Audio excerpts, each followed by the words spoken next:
This is Josh. Today we're going to be solving equations by multiplying fractions. This is a great skill. It's going to come in handy in the future, so I think it's definitely something we should spend a couple minutes on. I listed all of the equations over here, so if you're kind of getting what I'm doing and you want to jump ahead, I say go for it, just because once you start to see the pattern, it's probably best for you to try a couple of these on your own, see what's going on, and see if you're making mistakes, or if you got it, then I guess you're done. Let me start with this guy up here. Actually, before we start with that, let me just talk about fractions and whole numbers, okay? By now, you should understand there's a relationship between the number 5 and 5/1, okay? If you have any questions on this, just think of it as the fact that, you know, this is a whole number, 5, okay? And when it comes to creating it or turning it into a fraction, you just need to put a 1 underneath it, okay? Because then what you're doing is you're giving yourself a fraction that you can work with. Now, sometimes you're given a number like this as a 5, sometimes you're given it as a fraction, and depending on what you need to do in your problem, you might need it like this, or you might need it like this. But I just wanted to remind you of this rule because it does come in handy when you start solving problems like this. All right, so let me get this out of the way and put this first guy up here. And as I said, if I do this one or this one and you want to keep on going, then I would do it, all right? You're gonna learn more by trying these on your own and then seeing what happens as you watch me complete these problems. Okay, let's take a look here. 5a equals 1/7. So the most standard way that's being taught for you to solve this thing is to, well, we know we have to isolate the variable. We know we have to get rid of this 5 next to the a. Okay, and so if it helps you to look at this, well, it is a whole number, just like we had seen when I wrote these on the board. You know, this is technically 5/1. 5/1 times a, right, because it's times, equals that. And so to get rid of this guy, we can multiply by the reciprocal, meaning we can take this guy and flip it. And by doing that, what happens is, well, I don't know, let's see. I'm gonna write this backwards, it looks kind of weird. I'm gonna go this way, usually I go that way, but let's do that, okay? The way we multiply fractions is we go straight across. And if you're not sure about this part, check out my other videos because I don't want to spend a lot of time doing that. I want to spend more time solving these guys. So 5 times 1 is 5, 1 times 5 is 5, 5/5 is 1 whole, okay? And so some teachers like to teach it as, well, 5/5 is 1 whole, so you're left with 1a. And sometimes they'll say, well, you can cancel the 5 and the 5 because they're being multiplied and reduce to a 1/1. And then 1 times 1 is 1, 1 times 1 is 1. And you can do it that way as well because you have a common number on the top and bottom of the fraction. So you're just reducing it sooner than later, okay? Either way is gonna work. From here, I can just rewrite this, okay? But there's a rule that goes with this, okay? What I do to one side, I gotta do to the other, okay? I multiplied this side by 1/5, so I need to multiply this side by 1/5. And the rules of math apply to this guy too. Oh, that's awful. Let me get a better color. The rules of math apply, so we go straight across. And so 1a or just a, you don't need to put a 1 there if you don't want to. 1 times 1 is 1. 7 times 5 is 35. And so we're all set. Now, usually problems like this, you know, as you're learning these basics, it'll just say solve, okay? It'll just say solve, all right?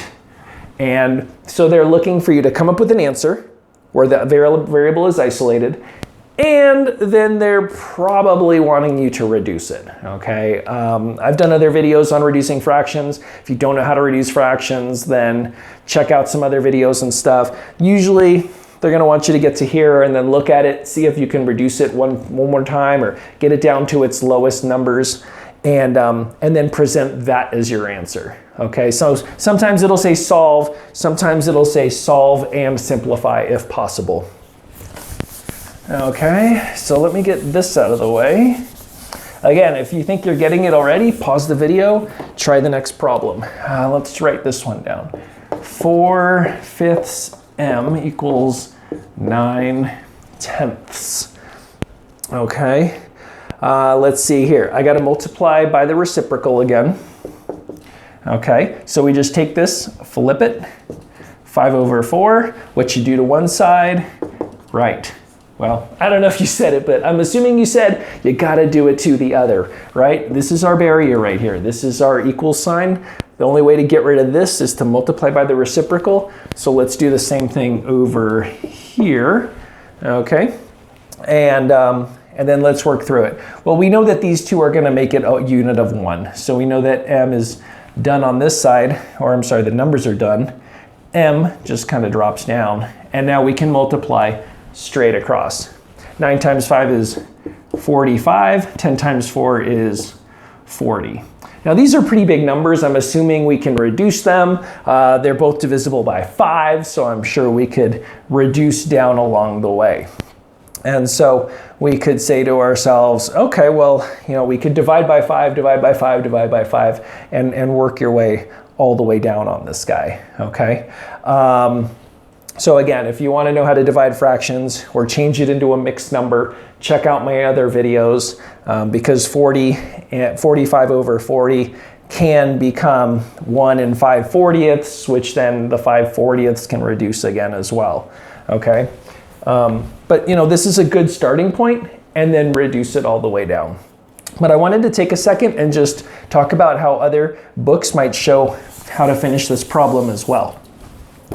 So going back to this step, this all makes sense, right? Right? Yeah. Okay. I'm assuming it does. Okay. If it doesn't, go back to the first part of the video, start watching this thing again. But if it makes sense up to here, there's times when teachers, books, whatever, will also say, well, before you do this on this side, can you reduce anything along the way? Because it's going to give you a smaller problem to work with in the end. And so maybe that's the best way to go. And so they're asking you to look for numbers on the top and bottom that you can use to reduce. And they want you to say, oh, well, 5/10 could be reduced to 1/2, which, I mean, you're just kind of simplifying along the way. So now we have a smaller equation on that side. We have 9 times, or expression, I guess. 9 times 1 is 9, and then 2 times 4 is 8. And so sometimes people think that it's a little bit easier because it's easier to manage like smaller numbers. You can say, oh, I can totally change that into 1 1/8, okay, versus working with 45/40 or anything like that. So depending on how you like to do the problem, either way is going to get you the same answer. Some people like to get the big jumbo numbers first and then reduce. And if you're in a class where you have a calculator, especially like the the TX30, TX32, you have that function button at the bottom left, I believe, where it's F to D, D to F. Okay, you can push the second key, the blue or the yellow one, push second and then push F to D. It's going to turn it into a decimal. And then if you do second F to D again, it's going to bring it back to a fraction. But it's going to reduce the fraction for you for free. So if you're using a calculator like that, it's a nice little thing. The main point of the lesson is, do you know how to isolate the variable when there's a fraction? Okay. At this point, this is all just like basic calculator math.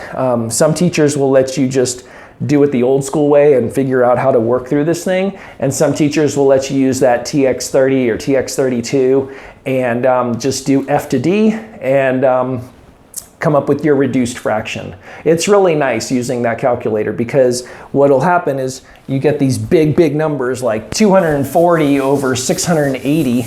And, you know, I mean, you could spend hours simplifying that thing, but if the lesson isn't on simplifying, if it's on actual work besides that, my personal feeling is use the calculator, okay? Because that's just gonna cut through a lot of time. Let's see here. -2/3 B equals 1/2. All right, so now we have a negative sign. And just remember, just like anything else, okay, the negative sign goes with the number, okay? And then we got a variable next to it because it's negative 2/3 times b. And so what do? We multiply by the reciprocal, 3/2. But because there's a negative there, you gotta multiply by a negative again. Okay, so let me just put a little multiply sign there. Because if you don't use a negative here, what's going to happen is you're going to end up with a negative b value over here. It's not wrong, but then you got to multiply both sides by -1, and it's like, it just starts getting crazy. Just follow, this is a little bit more efficient. So we multiply this side by -3/2, and what you do to one side, good. I'm hoping you're starting to hear these rules over and over in my videos, and you're starting to remember them because it's really going to help you when it comes to going farther past all this stuff. Let's see here, -3/2. And so we know this guy's all going to cancel out. So b equals, we go straight across. 1 times 3 is 3. 2 times 2 is 4. Can you reduce it? No. I mean, you could change it into a decimal or something, but that's it. And then I always encourage students to put a box around their answers because you're working on a lot of stuff here, okay? And if your page starts kind of going sideways like that, or you don't have enough room, it's always good practice for you to circle your answer, but just don't circle it through your actual work. Don't be like so proud you got the answer that you're like, oh, check out that answer. And then your teacher can't even see what you wrote. You should be proud of your work. Take your time, make sure it looks nice and clean. So by now, if you have paused the video and you're working ahead, that's awesome. See what you get for these last guys. The one in blue is just a little bit different. It's kind of like a bonus problem. It's a little bit trickier. I wanted to teach it just because it's a good habit and good practice. But let's move on to the next one. Oh, we already did that guy. Let's do this one. 3/4. 3/4 x equals 5. All right. We multiply by the reciprocal. Hopefully you're starting to see the pattern, okay? We multiply by the reciprocal in order to isolate the variable, and we multiply by the reciprocal, okay? And now you might be looking at it going, well, dude, how do I get this guy to multiply by this guy?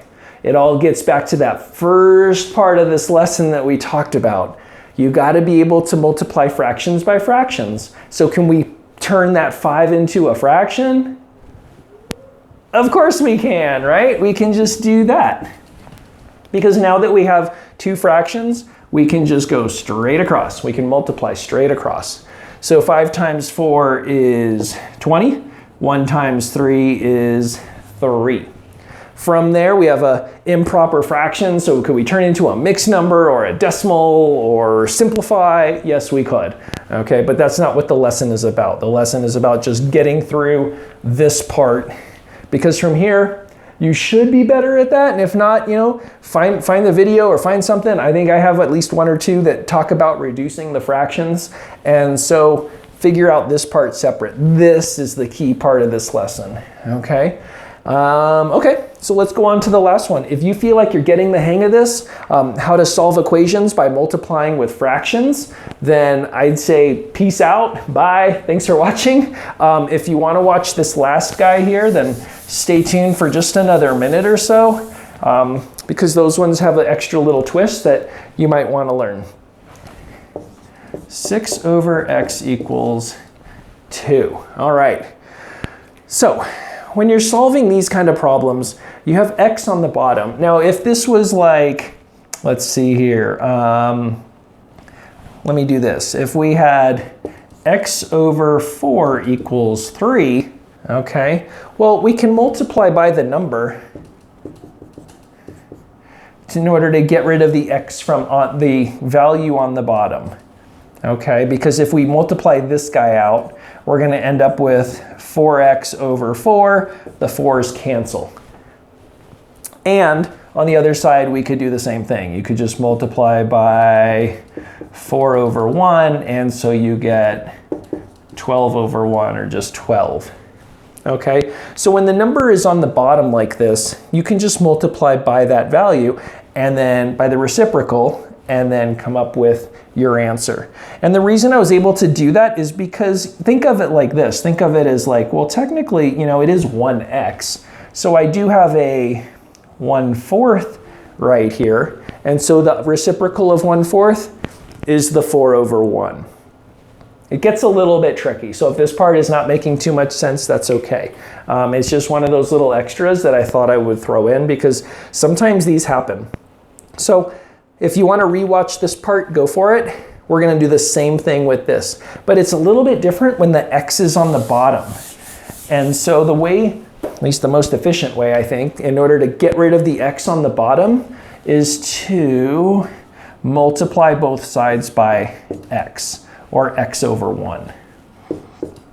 Okay, let's see, I'll even put a little multiply sign right there. I guess I can rewrite it like that, okay? Because what we're gonna end up with is, on this side, we're gonna end up with a 6x over x, or 1x, and those are gonna cancel, okay? So I'm gonna end up with a 6 on this side. On this side, I'm gonna end up with a 2x over 1, or 2x. This is a totally different problem than this guy, okay? The nice thing about moving the X on both sides and getting it over here is now it's a little bit easier to work with because we have 2 times X.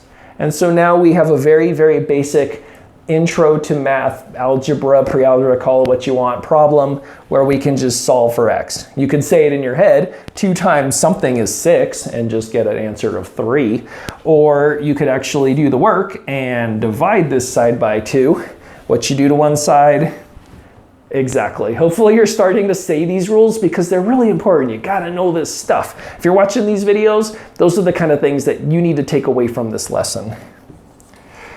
Those guys cancel. It's okay to have the X on that side. We just read our answers from the X. 6, oh, we have a fraction. I'll just remind you, we read our fractions down. 6 divided by 2 is 3.